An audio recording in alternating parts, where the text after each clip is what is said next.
Hello, sweet friend. My name is Micah, and this video is gonna be a little bit of a, I guess, smorgasbord of inky things. I just have a bunch of little things that I want to share with you. So it's gonna be a chatty video. Just imagine we would be hanging out together, and I just, show you and tell you about some cool new things. So I guess we could, maybe we start with this. This is very exciting. If you've watched my last Inky video, or any of my last fountain pen videos, you might have heard me talk about this, my little problem child, my Pilot Custom 912, which I thought I had repaired, and then it started acting up again, and I tried everything under the sun to clean this. I had some waterproof ink in here, and I kept it in here longer than anticipated, which is totally my fault. But fast forward to the last video when I was talking about this, and having realized that it's probably the feed that is acting up. And again, trying everything to clean this. And then I had the brilliant idea of contacting Pilot, because you can't really buy these things anywhere. But I was like, I'm sure if I just ask them if they can send me one and I pay for it, maybe there's a way. And shout out to Pilot, their customer service is excellent. So they send me a new feed for free. And I'm ecstatic because this should mean that my very expensive fountain pen is going to work again. And I was at a point where I was just like, what am I gonna do with this? Am I just gonna park this for the rest of my life? Which obviously would be very sad. But here, I can show you. This is the nib. This is coming across, and oh, I'm sorry, my fingers are very inky. It's not very nice to look at. But yeah, the nib looks really good. It's really clean, and this is the expensive part, right? So I was so upset that, I apparently couldn't clean the feed enough. So yeah, they send me a new feed, and so I thought we could go ahead and... Now I noticed they have this little plastic thing on here. Am I supposed to take that off?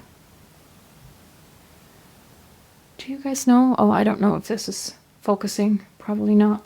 There was this plastic thing. I don't see that on my old feed.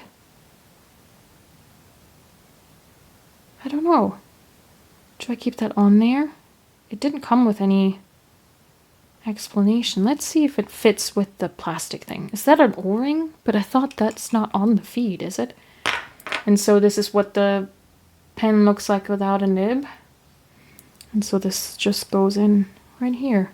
Yeah, let me know if I'm doing this wrong, because, it fits in there with the plastic.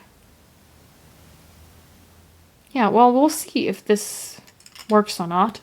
If not, I guess I'll take the plastic off.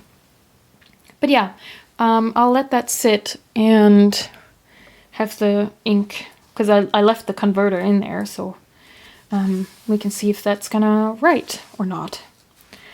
And then, well, maybe we'll go ahead and keep talking about the fountain pens. I also got a new one, and this is my very first sailor pen. This is a Pro Gear Slim Mini, so it is very cute and short and tiny, and I love it.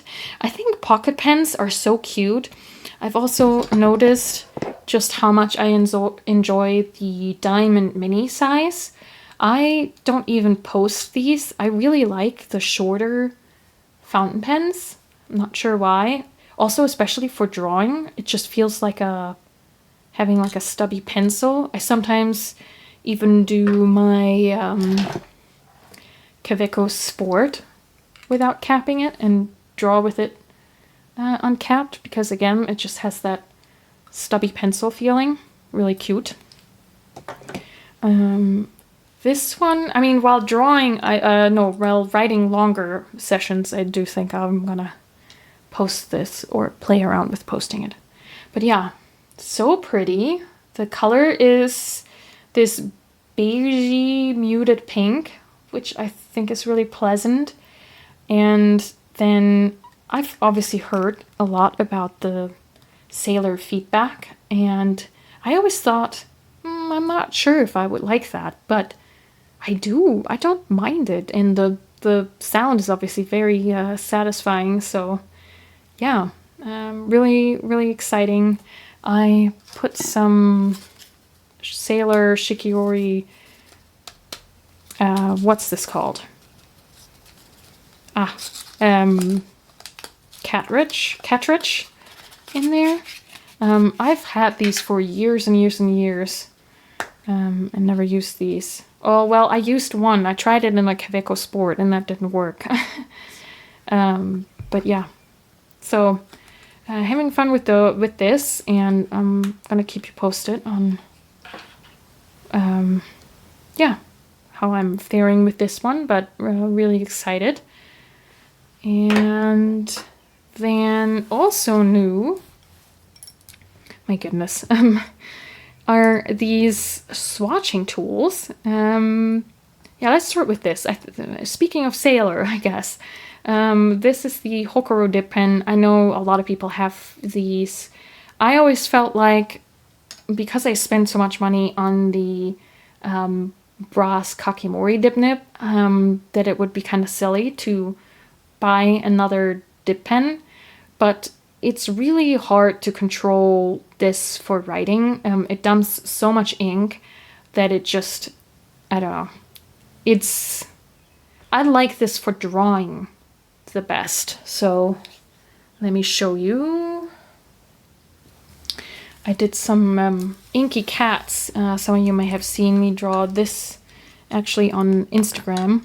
I like the Kakimori nib for these kinds of things, where you can really just, lay in big areas of color and just have fun with the lines, and you bring out all of the shading really well in the drawings. So yeah, to me, this is the perfect use for the Kakimori nib, and it just glides so smoothly on the paper. It's so satisfying.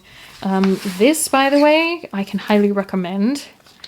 This is the Canson pen and ink pad. This was quite cheap. I think like $12 or something like that at Michael's, and it holds up to fountain pen ink really, really well, and it brings out the shading so beautifully. This is the Dia Trementis Document Urban Sienna, and yeah, and also nothing is coming through. So, I mean, you can see a little bit of ghosting, but there's no bleed through or anything. So, yeah, just really, really fun. I don't know if I've shared this with you before on here, but yeah, if you want to just have some fun sketching with your fountain pen inks, this is really good, cheap paper for that. So, yeah. I think my Kakimori dip nib will be primarily for drawing purposes. And now I have this to be able to better write with it, and because it writes finer, I feel like I have a better view of what an ink might look like when put in a fountain pen. I do want to buy the feed for this, but yeah, haven't yet, so that's probably coming. And then alongside of it, I know a lot of folks have been doing their swatches with cocktail, I think they're called Swizzle sticks. And so I looked around on Etsy, and I found a glass artist who made these. In her description, I think she was advertising them as things you can stick in your hair and stuff like that, which, okay. But yeah, I'm now using them for swatches. I can show you. At first I was a little concerned that these balls at the end would be too thick, but they just fit into just the standard swatching, the sample vials. So far I haven't had any issues with them. And I got one in amber and one in this sort of minty green because I couldn't decide. And I love these two colors. I'll have her Etsy shop link below in case you wanted these. They're fairly affordable. I think one was $6. So yeah, and speaking of swatching, I also finally set up an ink journal. Oh, and now the focus has issues. I don't know why it has taken me so long to set up an ink journal. I tried, well, I have quite a few of my samples swatched out on these, they're not really cards, they're just pieces of Midori MD paper. I don't have all of my inks swatched on here, but a lot of them. And then at some point I kind of forgot about this. But these, of course, are nice because you can lay them next to each other and really compare the colors, you know? So there's that. And I know a lot of folks have these like coloring cards or the wearing goal ones, but I figured if I'm mostly writing on Midori paper anyways, why not make them myself and have them just on here. And then sometime late last year, I sort of set this up as an ink journal and had this idea of having these like swatches on the side and then keeping track of what pen I'm putting the ink in and having little example doodles just to see what the ink looks like when drawing with it, which overall I still think that's a cool idea. But the problem is that obviously one ink takes up a lot of space, and what if it's a sample that I end up not liking? Then I'm never going to ink up the ink in multiple pens. So all of the space is kind of wasted. And so maybe this is more of a thing that you do with inks that you buy bottles of and do want to keep track of how you ink it. But yeah, we went through all of this and kind of decided that that wasn't really how I wanted to go about it. So I decided on a Midori A5 dot grit journal. I just decorated the front here, really cute. I haven't decided on the outside yet. I was thinking, I did this with one of my sketchbooks where I just swatched out some watercolor, and I think that's really fun, a fun way to decorate the outside. But then it's still really prone to getting dirty and grimy because obviously there's still a lot of the cardstock showing. If I show you the back, these, I guess the the camera is not really showing it, but it is definitely grimy. I of course could put a plastic cover over top of this, but I kind of don't want to. I don't really enjoy the feel of the plastic covers, so yeah, looks pretty, but doesn't really, doesn't quite do the job all that well. And then I have been really into covering my journals with fabric, and I love the how it feels, the touch of it, and also love the look. So I might just keep an eye out on some fabric and put this in a fabric cover. But yeah, I just put this cute kitty here. Catty. I wanted to say catty. No, it's a kitty with all of her ink bottles. And then here, just put the date, yesterday's date, when I started it. And then I don't have all that much to show you just yet. Because what I'm about to show you took way longer than I anticipated. So I think I'm gonna set up an index for a couple things that I might want to refer back to. And then I had this crazy idea of what better way to start your ink journal with just swatching out all of your current ink samples, which is this big bag right here. I think these are over 40, which for some avid ink collectors who have been collecting inks and swapping inks for several years is probably nothing, but yeah, sitting down and swatching 40 inks in one go, yeah, still took longer than I would have anticipated. But this was really fun. It was really interesting to see too what kind of colors I had a lot of versus not so much, like what color families I seem to collect a lot of samples of. For example, I was really surprised that I only have 1, 2, 3, 4, or maybe 5 if you count the Sailor 670 into this group. How few like olivey green or warm greens I have. That's so little. But then I have all of these kind of like dusty pink purpley colors, even though I hardly ever write in purple. Why do I have that many purple ink samples? That's so weird. That's really random. So that was kind of interesting. And then also interesting was to note what samples I want to revisit. So for example, the russet typecase, I think that deserves a second chance. I kind of had to dismiss that, but swatching it again made me feel like, oh yeah, no, I think I do want to try that again in a pen.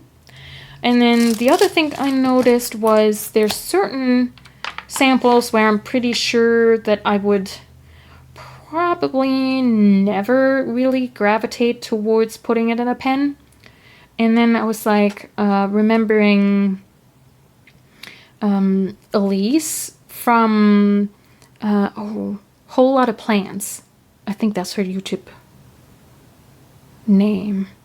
I'll have her in the description. She does wonderful ink swatching videos. Her voice is so soothing, and she and her daughter make the most amazing fountain pen mixes, ink mixes.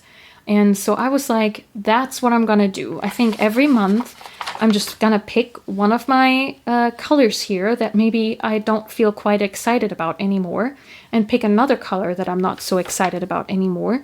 And I'm gonna do some custom mixes, and I'm gonna just, I know you have to be careful, but I think if I just put that in a Pilot Kakuno or put that in a TWSBI, that's gonna be totally fine. I'm not too worried that, you know, I'm creating some sort of crazy chemical reaction.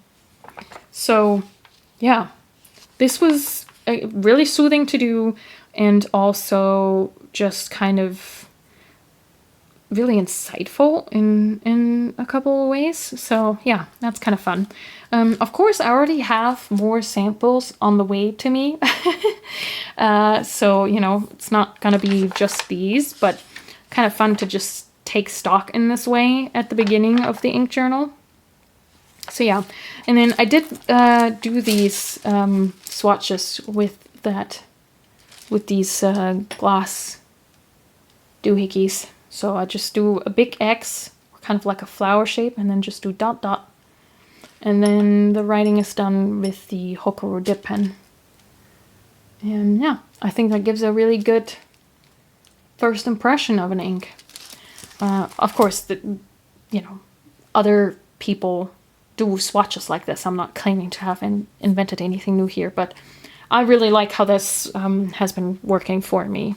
And then in terms of the rest of the journal, obviously I don't have anything yet, but you might notice in the back here, I set up a tab because I think I want to have this back section for my bottled inks and kind of incorporate some of the ideas that I had in this journal that never went anywhere. But, well, two things actually. So for the one, I want to keep track of the inks that I have in bottles.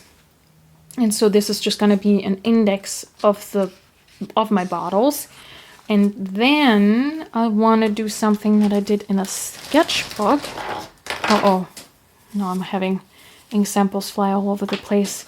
I did this at some point where I had just inked up these two new inks and wanted to do some sample writing and some sample doodling. And so I want to do a page per bottle, I think, where I'm going to do another big swatch of the ink and then do some writing and some drawing with the ink and just have big pages set up for all of my bottled inks. I think that's going to be fun. And then I think I'm going to set up another section before that and do kind of this idea. Just not focused on the ink, but focused on the pen. So then every pen gets a page, and I can keep a log of what color I put in the pen when. And so eventually I'll just have this colorful list of inks that I put, for example, in my Sailor Progress Slim. I thought that might be fun to keep track of it that way. So yeah, I think that's going to be fun. Do you think I should have another section or a different section in a similar fashion? Or, I mean, overall, I just want to have a place where I can just know that it houses all my currently inked lists, or yeah, where I can test out some inks, can test out mixed inks, or yeah, experiment with painting and drawing with certain inks. I think that'll just be really, really fun. So yeah, did I touch on everything that I wanted to share with you? I think so. We talked about the ink journal, so that's gonna be really exciting. Talked about my new swatching tools and my new pen. And then, oh yes, of course, we want to see if that fountain pen writes. Maybe we just, no, I think there's no space in there. Let's see here. Let's just bring up a random page in here. Here I was testing out the Sailor program. Then, whoa. Let's see if this writes. Or if I made a mistake.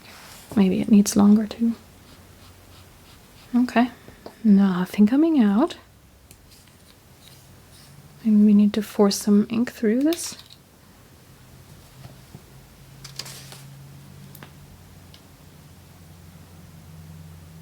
Wrong direction. Well, there is ink.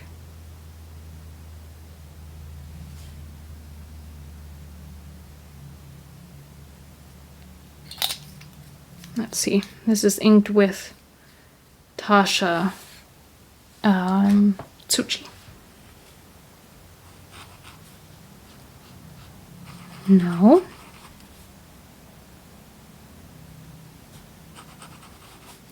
I wonder if I need to take that plastic out of there.